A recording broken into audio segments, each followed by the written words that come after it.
Los médicos confunden un derrame cerebral con una otitis. La víctima, de tan solo 18 años, muere.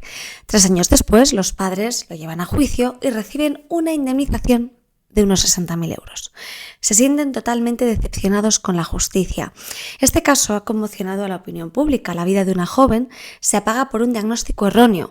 Sí. Vale, porque eso, eso va a ser fundamental al final. Y además de lo legal, Estefanía, ¿le ha llamado a alguien, ha tenido la decencia de alguien de llamarle de ese hospital o incluso los médicos que estuvieron torpes le han llamado para decir, miren, lo siento, la hemos cagado como... Pues no, porque hay un corporativismo brutal. Bueno, y no van a es que... admitir...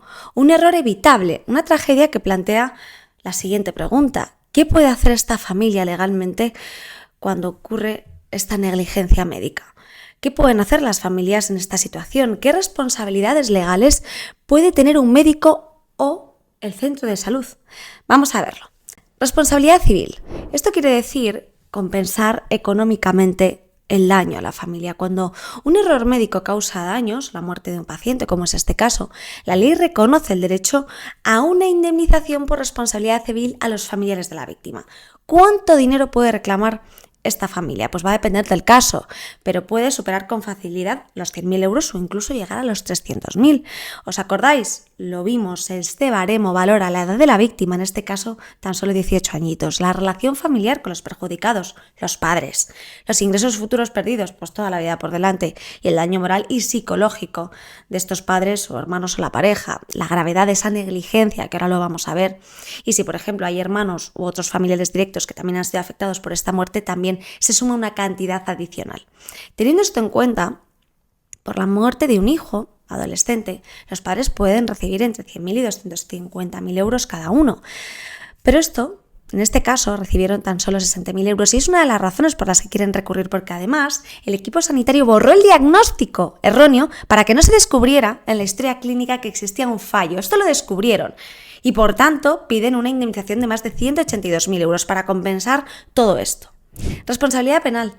Además de la vía económica, la vía civil, hay casos en los que el error médico puede constituir un delito penal castigado con penas de prisión e inhabilitación profesional. Pero ¿cuándo hay un delito? Cuando se comete una imprudencia grave por acción u omisión y eso causa la muerte o lesiones graves a un paciente. Entonces aquí pueden ser castigados con penas de prisión de 1 a 4 años, inhabilitación de 3 a 6 años. ¿Pero qué se considera una imprudencia grave? Pues no valorar síntomas graves, como por ser los vómitos, la pérdida de equilibrio, visión borrosa, ¿no?, que tiene derrame cerebral. No pedir pruebas diagnósticas urgentes como un TAC ante señales de un ictus o un derrame. Diagnosticar sin explorar adecuadamente, ignorar signos evidentes de empeoramiento y en este caso la joven presentaba síntomas neurológicos graves. Tratarlo como si fuera una simple otitis puede encajar en este caso imprudencia grave y luego ya borrar el historial, imaginaros, ¿no? Al final estamos ante una situación de negligencia médica agravada por la eliminación del historial médico. ¿Qué nos va a permitir la vía penal? Sancionar penalmente al médico que ha sido responsable de esa negligencia. Solicitar su inhabilitación profesional, lo hemos visto, de 3 a 6 años. Así como abrir una investigación judicial profunda sobre la asistencia prestada, los tiempos de respuesta y los protocolos que se han aplicado. Ahora, ¿cuándo va a responder el hospital y cuándo el propio médico? ¿Y qué pasa con los adjuntos y enfermeros que estaban por ahí? Bien, si el hospital es público, va a responder la administración sanitaria. Por ejemplo, en este caso, el Servicio de Salud de la Comunidad Autónoma, el Servicio Andaluz de Salud. Ahora vais a ver por qué. El médico no responde personalmente, salvo que haya actuado con dolo o culpa muy grave. En este caso, por ejemplo, porque aquí ha destruido el historial médico, existe una intención de ocultar esa negligencia. Entonces, imaginemos también otro caso. Si el médico de urgencia no hubiera solicitado un TAC cerebral ante los síntomas claros de ictus o derrame, ¿quién respondería? El Servicio de Salud Autonómico. ¿Y si el hospital es privado? Pues va a responder el centro médico si actuó como prestador de ese servicio. Puede responder el médico a título individual si era autónomo o independiente, ¿vale? A veces van a responder ambos, dependiendo del contrato y de la relación que tengan con el paciente. En este caso, inicialmente el paciente fue atendido en el Centro de Especialidades La Longuera en Chiclana de la Frontera en Cádiz. Debido a la gravedad de los síntomas, fue derivada al Hospital Universitario de Puerto Real, donde se produjo ese diagnóstico erróneo de otitis y se le dio el alta médica. Posteriormente, al empeorar su estado de salud, fue trasladada al Hospital Puerta del Mar en Cádiz, donde finalmente fallece. Dado que todos estos centros pertenecen al sistema sanitario público andaluz, la responsabilidad legal recae sobre el Servicio Andaluz de Salud. ¿Y qué ocurre con los médicos adjuntos y residentes? Aunque suelen estar cubiertos por la institución, si actúan fuera de sus funciones, no se van de rositas, pueden tener responsabilidad directa. Si el error fue en conjunto, se puede reclamar contra todo el equipo médico, no solo contra uno. Por ejemplo, si un residente omite una prueba crítica sin consultarlo con su adjunto, ahí puede haber una responsabilidad directa. No ha hecho el trabajo que debía y fijaros lo que puede llegar a ocurrir. ¿Y qué creéis que pasa con los enfermeros o el personal auxiliar? Pues más de lo mismo.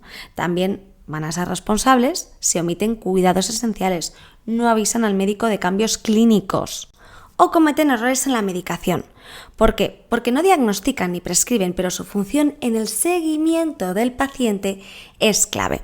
La reclamación puede dirigirse contra ellos o contra el hospital según la vinculación laboral que hayan tenido durante ese tratamiento. Ahora bien, aquí alguno que dirá, ostras, pero si ha dicho que hay dolo, ¿por qué me dice que al final es la administración quien paga el pato? Por lo siguiente, porque al ser un hospital público, como hemos visto, la responsabilidad recae en el Servicio Andaluz de Salud. Pero si se demuestra ese dolo por parte de profesionales sanitarios, la administración puede iniciar un procedimiento para reclamarles a ellos directamente la responsabilidad. ¿Visto esto? Vamos a la práctica. ¿Cómo pueden denunciar las familias? ¿Ante qué organismos? ¿Y en qué plazo? Cuando una familia sospecha que ha habido una negligencia médica, existen 3 vías diferentes para poder actuar, según que, el tipo de centro, si es público o privado, y la responsabilidad que quieran exigir, porque puede ser no solo civil o penal, sino también administrativa. Vamos a verlo. Vía administrativa. Si esa negligencia ocurre en un hospital público, se puede presentar una reclamación por responsabilidad patrimonial ¿ante quién? Ante la administración sanitaria, por ejemplo. Aquí en este caso sería ante el Servicio de Salud andaluz, que es el de la comunidad autónoma. El plazo, 1 año desde que se conoce el daño o las secuelas, por ejemplo, la fecha del fallecimiento de esta joven o cuando el diagnóstico ya te dice el daño ya es irreversible desde ese momento. ¿Dónde? En el registro del servicio de salud correspondiente. Vía civil. Esta vía se usa para reclamar esa indemnización económica por daños y perjuicios, como ha sido el caso de este ejemplo. Pero hay 2 tipos, según que la relación contractual que haya tenido con el centro. Puede ser responsabilidad extracontractual, cuando no existe un contrato directo entre el paciente y el profesional o el centro médico. ¿Esto ocurre cuándo? Pues en la atención sanitaria prestada por los hospitales públicos o en situaciones donde el daño se ha causado por un tercero ajeno a ese contrato. Por ejemplo, una ambulancia subcontratada por el hospital, cuando se produce ahí esa negligencia médica, sería este caso. El plazo, 1 año desde que se conoce el daño, la fecha de fallecimiento en este sentido. Responsabilidad contractual, cuando existe un contrato, como ocurre con los seguros de salud y clínicas privadas o consultas médicas privadas. Plazo, hasta 5 años desde que se conoce el daño ya final. Por ejemplo, si alguien fallece por una negligencia en un hospital público, se suele reclamar por esta vía extracontractual plazo de 1 año. Si ocurre en una clínica privada, donde el paciente contrató ese servicio, se puede reclamar por la vía contractual hasta 5 años desde que se produce ese daño ya definitivo, desde que se ha producido el fallecimiento o de que hay un diagnóstico en el que te dicen, mira, ya el daño que tienes es irreversible desde este momento y te vas a quedar así. Y la vía penal, cuando existe una imprudencia médica grave. Esta vía lo que busca es que se juzgue al profesional o al centro médico por un delito, como por ejemplo en el caso del historial sería el homicidio por imprudencia profesional grave. ¿Dónde se presenta esta denuncia? Pues puede ser en comisaría, en el juzgado de guardia o directamente en la fiscalía, en estos 3 sitios. ¿Cuál es el plazo? 5 años desde que se produce el delito, es decir, desde el momento en el que se comete esa negligencia médica que causa el daño definitivo, no desde que la familia lo descubre o se enteran, salvo casos excepcionales en que se acredite que no se pudo conocer antes, ¿no? Pero esto quiere decir que si un médico no solicita pruebas, por ejemplo, claves, ¿no? El 10 de marzo de 2025, me lo voy a imaginar, y muere al día siguiente, el plazo para denunciar penalmente empezaría a contar ¿cuándo? Desde el 11 de marzo de 2025, que es la fecha de fallecimiento del paciente. Ese daño definitivo es cuando muere. Pero claro, no siempre se puede demostrar que ha habido negligencia médica. Básicamente, porque no se puede demostrar con certeza que el paciente se habría salvado si el médico hubiera actuado de otra forma. Pero esto no significa que no haya responsabilidad, porque a veces se pierde la oportunidad real de evitar el desenlace. Es lo que se conoce como la pérdida de oportunidad, reconocida por el Tribunal Supremo en varias sentencias, pero esta teoría permite indemnizar al paciente o a su familia cuando no se puede demostrar con certeza que el resultado habría sido distinto, siempre que se haya frustrado una posibilidad real de curación o supervivencia debido a una actuación negligente, por ejemplo. Si con un diagnóstico correcto habría un 60% de supervivencia y no se actuó, se puede reclamar por esa probabilidad perdida. En España, según el informe anual de esta Asociación del Defensor del Paciente, en 2024 se registraron más de 14.000 casos de presuntas negligencias médicas. ¿Sabéis cuántos casos suelen prosperar, judicialmente hablando? Solo entre el 10 y el 15%. Y de estos casos que llegan a juicio, aproximadamente un 30 o un 40% acaban con una sentencia favorable del paciente, con una indemnización o una condena. Por eso es fundamental contar con abogados expertos como los nuestros.